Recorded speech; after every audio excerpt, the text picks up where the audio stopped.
Welcome to Ship Cover, where we squeeze the bigger picture out of literature. I'm Miriam Ford. And I'm Dalton Gentry. And we are here for something very booktuberish. Booktuberish. We haven't done a book haul in a while. That's right. And I had no planning, no preparation for this. Literally just decided, I'm like, you know what? I want to go look at the fucking bookstore. So I went to the bookstore I love, the cheap one. And you looked at the fucking bookstore. I looked at the fucking bookstore. And for $14, the price of a cheap book, I got a whole stack of books. Okay. And I think you might enjoy some of them. So I doubt it. I figured I'd share. You say this every time we do this.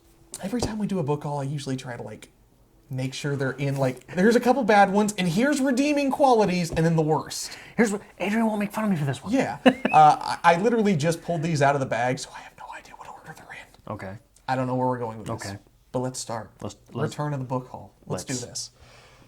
With, number one, contemporary fiction, 50 short stories since 1970. Okay. I figured that, hey, that's actually a good start for you. There's some good names on there, too. Sherman Alexie, Tony Cade Bambara, Margaret Atwood, Bartholomew, Charles Baxter. That's not a good one. Robert Owen Butler, I've talked to him. Really? Not a good one. Oh, damn it. Raymond Carver. All right, well, redeemed it with some Carver. Oh, but wait. There's fucking more. What? Yeah, a lot of these people basically wrote flash fiction, so I imagine there's some flash fiction in there. I know. There's a lot of space here. Let's look at the titles. What am I doing looking just at the names? That doesn't matter. I feel good about myself. I'm glad that was on top. Wait, we're going downhill from here. What is that one? What is what one? You gonna keep that? No, Maybe. We do a lot of short stories on here, and it never fails. There's always one we want to do, and you're like, oh, you have to have this. I'm like, absolutely, I should have this. And I go through every fucking book in my house. I'm like, no, I don't have that. Yeah. Where's the table of contents? There isn't one. There we go. Okay. Lex Williford. Okay, you talk. I'll pluck some things out here. So in this growing stash of short story books that I have, I figured this one would be more contemporary. You've got the school. We have the school. That's a good one. We do a lot of short stories. We do a lot of older short stories, and every now and then it's good to spice it up with some contemporary ones in here. Sarah Cole, A Type of Love Story. I've got that one. It's decent. Okay. What else we got in here? Anything good? Nebraska sucks. That one's terrible. Girl by Jamaica Kincaid. That's a good one. You know who I didn't see in there, though? The Kind of Light That Shines on Texas. We should do that for the channel now that you have a copy. Okay. You know what I didn't see in there, though? What's that? No George Saunders. Oh, no. This was published in 99, I think I saw. Oh, was it? So it Okay. wouldn't have George Saunders. I didn't even pay attention to the publication date. I Just think looked like a good I one. noticed, copyright 99, Lex Williford. Actually, Lex Williford's the one who, the compilation, Scribner Anthology of Contemporary Short Stories, Lex Williford and Michael Martone, this is the same people here. Okay. Interesting. So, there's a lot of overlap with this one, which are good stories. If you ever have seen a man this excited over a 20-year-old book of short stories, let me know. Don't remind me that this is 20 years old. I'm proud of myself. Ooh. Because we're going downhill after this one, because I know what's next. Edward P. Jones Marie. I don't remember. I know I read it. I don't remember if that's any good or not. Like I said, the Kind of Light That Shines on Texas, we're going to have to do. Okay. By Reginald McKnight. The Things They Carried, got to be in every compilation. I recommend that all the time. Two Kinds. Fuck Two Kinds. That piece is terrible. That's terrible. That's about the last of what I recognize. Okay. Brokeback Mountain's in here. Okay. By Annie Proulx. Okay, so there's some quality in there. Good start. Yeah. Great start. Contemporary fiction, 50 short stories since 1970. Lex Williford and, was it Michael Martone? Yes. Fantastic. Michael Martone, I'm not sure. I've only seen it in print. Let's go downhill. So I've been talking about wine a lot lately, and this one just happened to get my fancy here. Is The Bottle Cork, The Secret Life of Wine? How do you feel about that? So Charles Baxter in this contemporary fiction is terrible, but We've all come across those suave, confident, also knowing books that tell us precisely what to drink and with what dish, how to swirl, sniff, and slosh. one man's story. One man's story. What was Falstaff drinking when he called for more sack?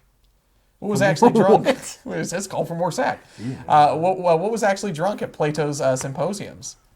It's wine facts. Okay. A little bit of wine history. And we've been talking about wine a lot lately, and I've been talking about how I really want to get into maybe making some wine. So I don't know, I figured this would be like a nice little just keep on the coffee table summer read when you got nothing going on. Okay. I'm not against reading anything. Okay. Sure Moving why on one here. would buy it. I like this one. I don't think you'll care about it. So I read recently Walk in the Woods with Bill Bryson. Did I tell you about that? No. Bill Bryson, I believe he's kind of a comedian-ish, but he's a travel writer more than anything. Older, out of shape, decides he wants to hike the Appalachian Trail. So he gets his more out of shape, older friend to go with him. And it's a complete fucking nightmare. It's wonderful, though. This is Bill Bryson's In a Sunburned Country, author of A Walk in the Woods and I'm a Stranger Here Myself. And that's just a little snippet from it. We should do something like that. I would love to do something like that. I'll write it, and you be a pain in my ass. Okay. I will be the Cats to your Bill Bryson. Cats? I believe his name is William Katz. I know he just calls it Cats. But I believe it was so popular that at this point, he now takes his friend with him everywhere just to provide comedic relief so he can write about it. Good. Which is just gorgeous. But I believe this is... we could have that relationship. We pretty much have that relationship. I don't write about you. Deliciously funny, fact-filled, and adventurous performance by a writer combines humor, wonder, and unflagging curiosity. Going to the Australian outback. Which, if there is a place that is absolutely unforgiving in this world, it might be the Australian outback. You know, in my grad program... The most apt description of Australia was given. Jordan, I'm not going to say his last name, but Jordan was one of my favorite classmates. And he said, Australia is the only country in the world actively trying to kill Australians. Like, so the country itself is trying to kill its inhabitants. Yeah, pretty much. Very dangerous. Pretty much. Have you completely toned me out at this point and just gone back to the short stories? I am responding to things you're saying. You've just gone back to the short stories. I'm trying to see if there's something in here that the short story that I know these two love. Okay. But I don't see it. Bill Bryson's many books include, most recently, I'm a Stranger Here Myself, as well as Walk in the Woods, blah, blah, blah, blah, blah. Born in Des Moines, Iowa in 1951, now lives in England for almost 2 decades. With his wife and four children. Defector. So yeah, just a good old Iowa man moved over to England, and now he just goes on terrible adventures and writes about his perils. Hold on. He looks like every guy who's ever come into your retail store ever. Well, he looks like every guy that's ever lived in Iowa ever. But he was not, I don't think, a member of the Iowa Writers Group. I don't believe so, no. If you're a member of the Iowa Writers Group, you probably will flaunt that in every... T.C. Boyle does not. Does he not? No. Good for him. But T.C. Boyle is just a weird cat, though. Let me give you some more quality here. Richard Dawkins, The God Delusion. For $1. That is a steal. That is an absolute steal. This is a $16.95 book, but that is an absolute steal. Now, I know you did your Four Horsemen book haul not long ago, so I figured I'd have to get me some Richard Dawkins. And ironically enough, this was just on like the recent arrivals area. I'm like, oh, shit, I don't have this. I'm probably never going to read it because Dawkins is dense as a motherfucker, but very interesting, though. He can be dense. He can be difficult. There's other times where his prose just flows like Sagan. Okay. I mean, there's times where he's just incredibly sentient, but yeah, he will spit out terms that if you don't know, then you've got to go look up. Then I have The Blind Watchmaker at home, and I've tried. Actually, I got that when I was in high school, and I tried to struggle my way through it at that point. I think a lot of people try Dawkins when they're too young for it, and that may have been the case there. But I've never read The God Delusion. I know that was his big one. So for $1, absolutely, I'll pick up a copy of that. That is one of the books credited with starting the sort of atheist revolution as far. Well, because I think before that, people who were atheists just kind of assumed, oh, it's not that big a deal. Okay. I just don't believe in God. He put this book out, and I'm looking at your books. He put this book out, and there was such revile towards it that I think a lot of people decided, oh, well, we've got to start talking about this. We exist. Now, I feel like an asshole now because I don't know if you own it, but I genuinely assumed that you did. Until I sat... God is Not Great? No, yeah, God is Not Great by Hitchens. I own it, yeah. Okay, because right next to this was God is Not Great by Hitchens. I'm like, well, I own that, so I'll get the Dawkins one. And then, like, now I'm thinking about it, I'm like, shit, does he not own that? I should have got that for him. I've got it. Okay. Yeah. I feel better I read it in grad school. So I read it when I was in grad school. There was a little coffee house I went to. Okay. And I would take it in every day. I didn't know it was a Christian-owned coffee house, like proudly Christian-owned. So I would walk in there with, it was called Picasso's. Okay. Yeah. It's called Picasso's, for Christ's sake, unironically. But I would walk in there with it, and I'd get all these terrible stares. I'm like, well, I'm going to keep bringing it. Look at me that way, lady, because I'm going to keep bringing it. We had one of those in the small town that I grew up in, but like it was adamantly known. The coffee shop was called Little Blessings. And you worked there, didn't you? No, I worked at the coffee shop that was open for about 2 months before they got shut down. But no, I went in there once, and like even as like a youth, like a freshman in high school, I walked into Little Blessings Christian coffee shop, which is filled with nothing but red hat women, like having their meeting, I'm like, nope. Yeah. Nope, not doing this. Moving on. You were never religious. No. No, I went to Sunday school and whatnot when I was very, very young. My grandmother actually played piano for the church. So, that was a thing. When I was with her on the weekends, we went. But even as a kid, I was never comfortable with it, never liked it. And so as soon as I had the option, do you want to go or not? I always said no, and then developed on from there. So good option. Good book. Let's go for one you're not going to like. All right. The United States of Americana. Is that Backyard just hipsters? chickens, burlesque beauties, and handmade bitters. A field guide to the new American roots movement. The new American roots. The new American roots movement. I figured this would be the one that makes you cringe the most. Americana, it's more than just mere nostalgia. It's conscious celebration of community and sustainability. It's a movement born in response to ever accelerating pace of modern life and internet technology overload. So it is very Adrian-esque, but the hipster aspect of it. Yeah, so everything there sounds good. It's when we get to practice that's I get queasy. There's an entire chapter on grooming and mustaches. Shave and a haircut, chapter 4. Cocktails and spirits. Could probably use those. You shut your mouth. How to make hardtack. This is a practical field guide to survival in the hipster world. In the hipster world. If I went and made my own hardtack and went down to any craft brewery tonight, I would be the most popular man in Kansas City. Chapter 4. Is it plaid or flannel? Is it plaid or flannel? If I walked in and be like, what a microbrew here would go good with my hardtack? I've got it in my knapsack. Most popular man there. No, it's not a knapsack. What's the hobo bundle? What's that called? Knapsack. No, there's an actual word for it. The stick with the bag. Knapsack. No, there's a word for it. Oh, shit. Oh, knapsack. No. God damn it. I'm going to come up with that. Moving on. So this is a little something here. I own a couple of these, and they are incredibly handy, especially going back to school. Anytime you're wanting to talk about an author, sometimes it's really good to read a little bit that's been written about them. Flannery O'Connor. Readings on Flannery O'Connor, the Greenhaven Press Literary Companion to American Authors. Oh, yeah, so that's like the Harold Bloom editions. Yeah, this is literally nothing but a collection of writings on Flannery O'Connor. The role of grace in O'Connor's fiction. Violence in O'Connor's work. We did A Good Man is Hard to Find. I really enjoyed it. We need to do more Flannery O'Connor. I would not be opposed to that. I really like the Southern Gothic aspect of things, so I figured it'd be really handy. That's a nice thing to have. Masterful. I'm very disappointed that at this point in my life I'm buying books not because I want to read them, because I'm like, oh, that'll go great in the library. That will come in handy one day. That's a terrible place to be in, and I'm pretty sure my floor is going to eventually collapse from the stacks of books, but that's fine. In the back of my mind, I'm still going over the knapsack thing. It's not a knapsack, man. What is it called? Well, a lot of times... A bindle. It's called a bindle. A lot of times they're called hobo something, right? Yeah. It's a hobo town. It's a hobo this. It's a hobo that. And in the back of my mind, I was like, well, it's a bag. Maybe it's just a hoe bag. Oh, that's terrible. I'm so happy right now. But anyway, we should do more Flannery O'Connor. I have no objections to that. And again, it's that weird point where I'm probably never going to read that.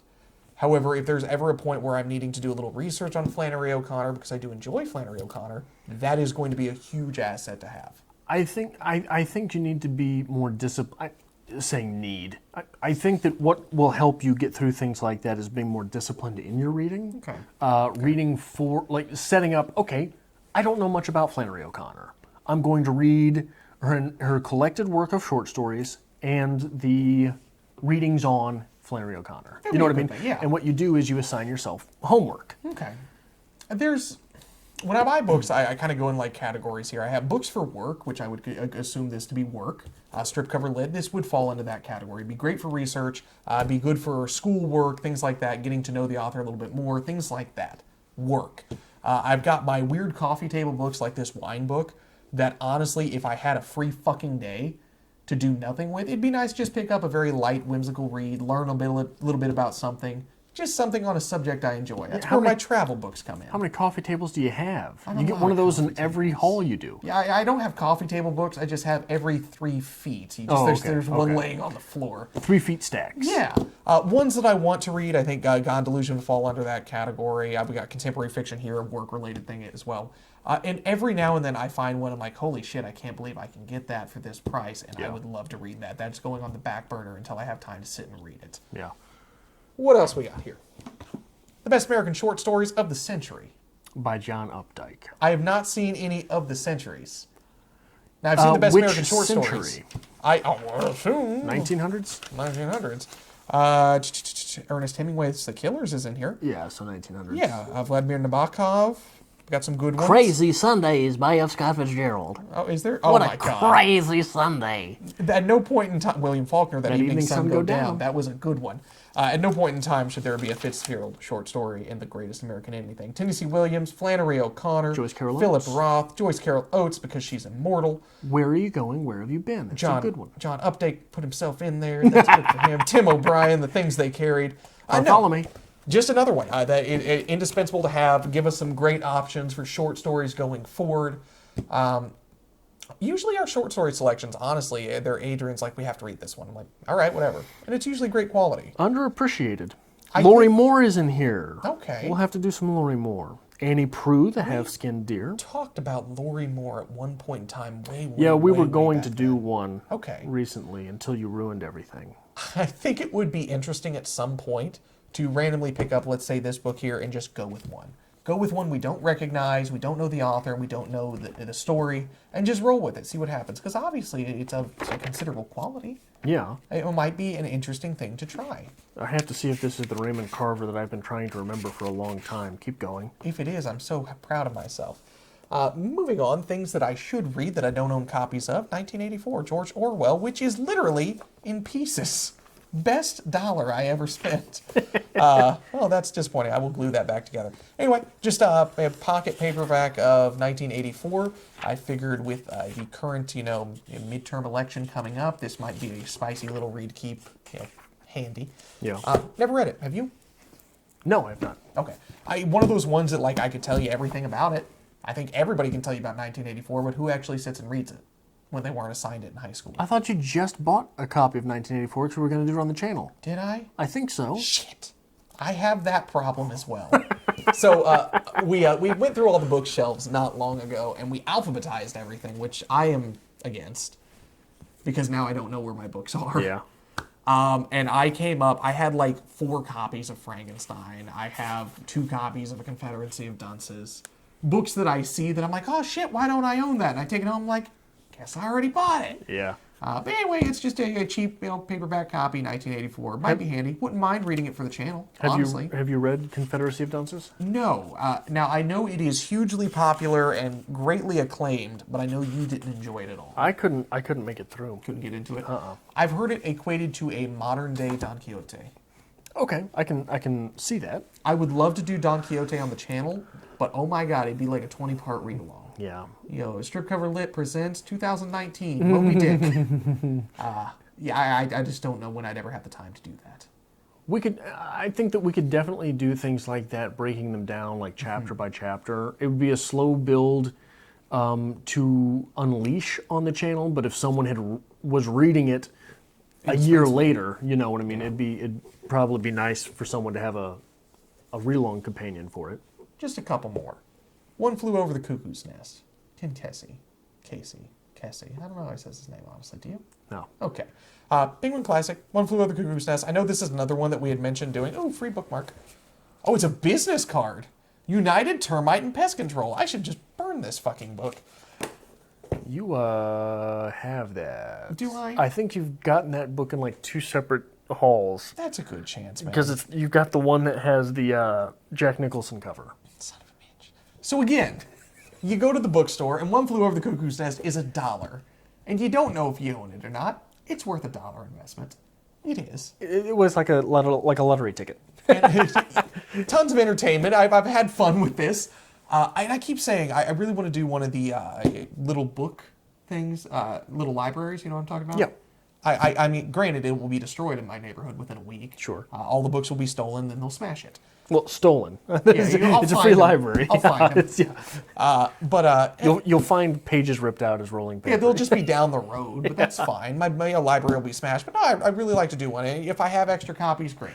Yeah. I would like to put some quality in there and have it be taken and people just put copies of 50 Shades of Grey in there. Which that is the only thing you should never buy used as a copy of 50 Shades of Grey. Yeah, So you don't moving want on with life. Why are these pages stuck together? Juno Diaz. 90% positive you own that. I know I don't own this one. 90% positive you do. I know I don't, because the only one that I own, because I just alphabetized, the only one that I own is Drown. You have a bag somewhere that you never unloaded from a book haul. Nope. 90% positive. I'm 100% positive I own this because when we were alphabetizing, I had Drown. I'm like, oh, you actually might, because Megan's wanting to read some more short stories. I'm like, oh, you give Hudo Diaz a try. And she's like, well, what do we got? I'm like, well, I have this. Yeah. And I have no idea what this one's about. So That's not short stories, is it? No, it is his novel, I believe. Absolutely. Just like we made that mistake with Drown. Drown, well, we thought it was a novel. It was short stories. No, this is definitely a novel. Absolutely a novel.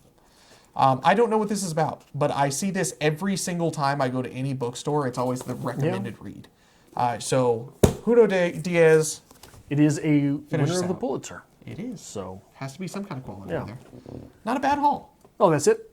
$14. Yeah. That's not a bad haul. No, that's not a terrible haul. Not bad at all. And Which one do you think is your most likely to be read?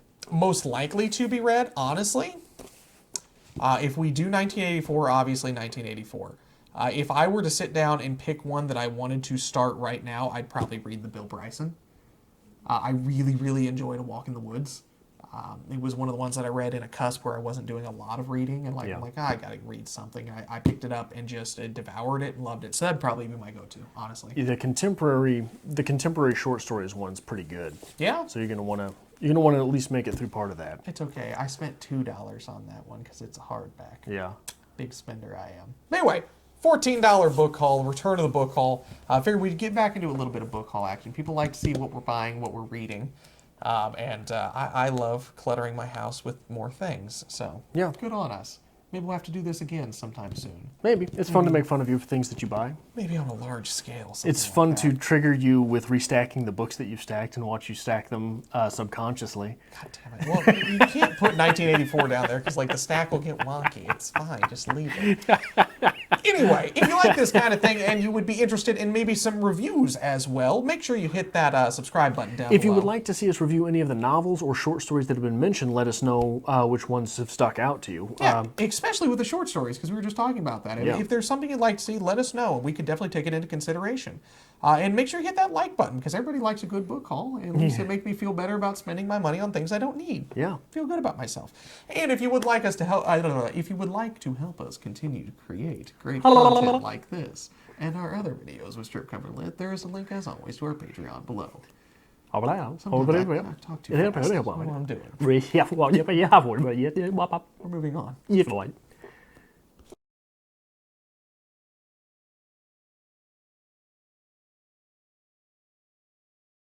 I realize you have an audio clip of me saying play with the bag now. Click the bag against my necklace, click the necklace against the microphone, click the microphone against the bag. I am here to fuck up audio and technology. You are a destroyer, you son of a bitch.